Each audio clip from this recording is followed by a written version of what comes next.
নমস্কার বন্ধুরা, আমি আজকে আবার একটা নতুন গল্প শুরু করছি।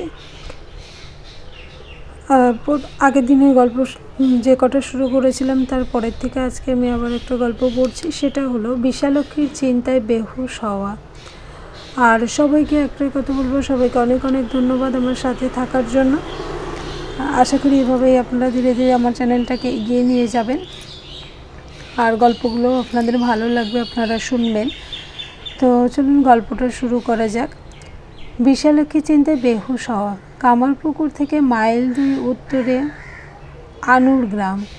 একদিন গ্রামের মেয়েরা সেখানে যাচ্ছেন বিশালক্ষী দেবীকে পুজো দিতে।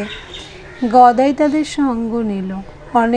অনেকে বললেন, ছোট ছেলে, এত পথ সঙ্গে নিয়ে কাজ নেই। অনেকে আবার বললেন, তা কেন, ভালোই তো, গদাই অনেক সব দেবদেবীর গান জানে, গলা খুব মিষ্টি, গায়েও খুব ভালো, ওর গান শুনতে শুনতে যাব আমরা। তাই হচ্ছিল। বেশ ভজন গাইতে গাইতে যাচ্ছিল গদাই। হঠাৎ বেহুশ হয়ে গেল।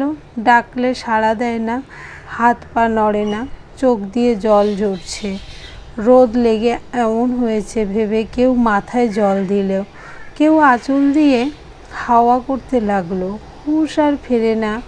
শেষে ধর্মদাস লাহার কন্যা প্রসন্নময়ীর মনে হলো গদাইয়ের ওপর বিশালক্ষী দেবীর ভর হয়েছে। গদাইকে তিনি ঠাকুর দেবতার মতোই ভাবতেন, আর শুনেছিলেন এমনি সরল যারা, ফুলের মতো পবিত্র যারা, তাদের উপরে দেবতাদের ভর হয়। প্রসন্নর কথা মতো সবাই গদাইকে বিশালক্ষী দেবী ভেবে স্তব প্রার্থনা করতে লাগলেন।